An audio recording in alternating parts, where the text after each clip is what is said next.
যে আওয়ামী লীগ ম্যাজিক দেখাতে চেয়েছিল, ম্যাজিক করতে যে বাংলাদেশের মানুষের কে সর্বশান্ত করে দিয়েছে, যে তারা মানুষকে বিদ্যুৎ দেওয়ার নাম করে মানুষকে কিভাবে আমাদের মানুষ পকেট কেটে নিয়ে গেছে এবং এগুলো বৈদেশিক মুদ্রায় পেমেন্ট করতে হচ্ছে।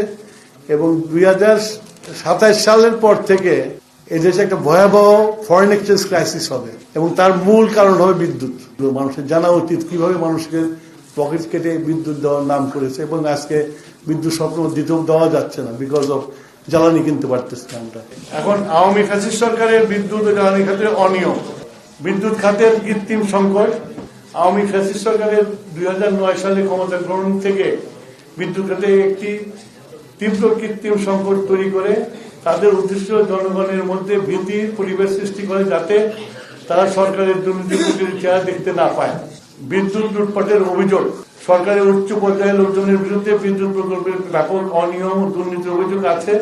এই দুর্নীতির মাধ্যমে জনগণের টাকার অপব্যয় করে বিদেশে অর্থ পাচারের পরিকল্পনা করা হয়।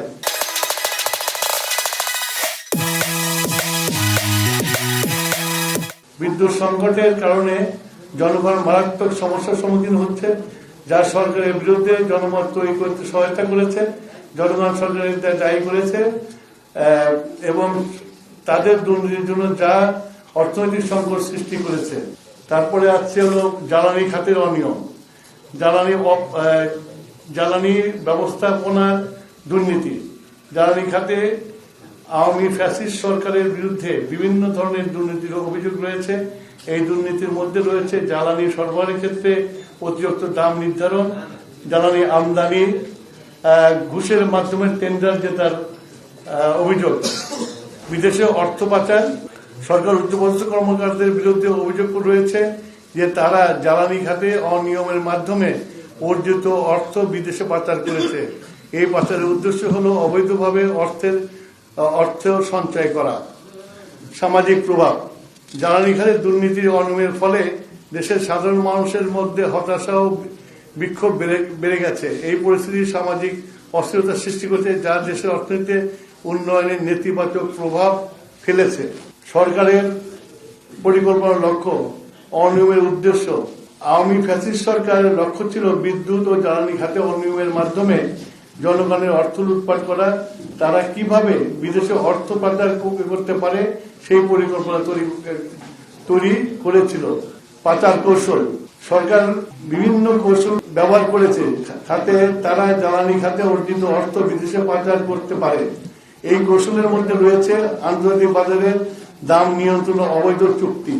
অর্থনৈতিক সংকট, বিদ্যুৎ জ্বালানি খাতে এই অনিয়মের ফলে দেশের অর্থনৈতিক পরিস্থিতি সংকটপূর্ণ হয়ে পড়েছে এবং জনগণ এই সংকটের জন্য সরকারকে দায়ী করেছে।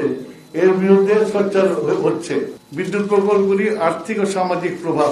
নতুন প্রকল্প বিনিয়োগ, 18 সালের নতুন 1800 মেগাওয়াট HSD ভিত্তিক বিদ্যুৎ প্রকল্পের অনুমোদন দেশের অর্থনীতি উৎপাদনের উল্লেখযোগ্য পরিবর্তন আনবে। এই বিনিয়োগ দেশের অর্থনীতি শক্তিশালী প্রভাব ফেলবে এবং নতুন কর্মসংস্থান সৃষ্টি করবে। সংকটের বিদ্যুৎ খরচের পরিবর্তন, বিদ্যুৎ প্রকল্পগুলোর উন্নয়নের ফলে বিদ্যুতের খরচের ক্ষেত্রেও ইতিবাচক পরিবর্তন আসবে।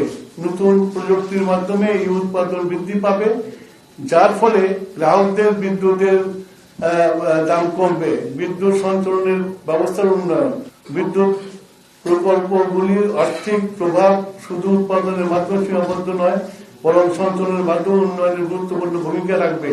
সঠিক বিনিয়োগের মাধ্যমে বিদ্যুৎ সঞ্চালনের ক্ষমতা বাড়ানো সম্ভব হবে। বিদ্যুতের ক্যাপাসিটি চার্জ, বিদ্যুতের দামের বৃদ্ধির প্রধান কারণ হল বিদ্যুৎ ও জ্বালানির দ্রুত সরবরাহের বৃদ্ধি, যা আইন 2010 সালের আওতায় উচ্চ দামে কুইক রেন্টাল ও IPP বিদ্যুৎ ক্ষেত্র স্থাপনের ফলে ঘটে। উৎপাদন খরচের বৃদ্ধি, উচ্চ দামে বিদ্যুৎ কেন্দ্র স্থাপন করার ফলে বিদ্যুৎ উৎপাদনের খরচ বৃদ্ধি পায়, যা সরাসরি বিদ্যুৎ দামের উপর প্রভাব ফেলে এবং সাধারণ মানুষের আর্থিক চাপের সৃষ্টি করে। জনগণের উপর প্রভাব, বিদ্যুতের দামের বৃদ্ধির ফলে জনগণের জীবনযাত্রায় নেতিবাচক প্রভাব পড়ে। বিশেষ করে নিম্ন আয়ের মানুষের জন্য তাদের উপর বিদ্যুৎ খরচ বহন করা কঠিন হয়ে পড়ে, যা অন্যান্য মৌলিক প্রয়োজনীয়তা পূরণের বাধা সৃষ্টি করে।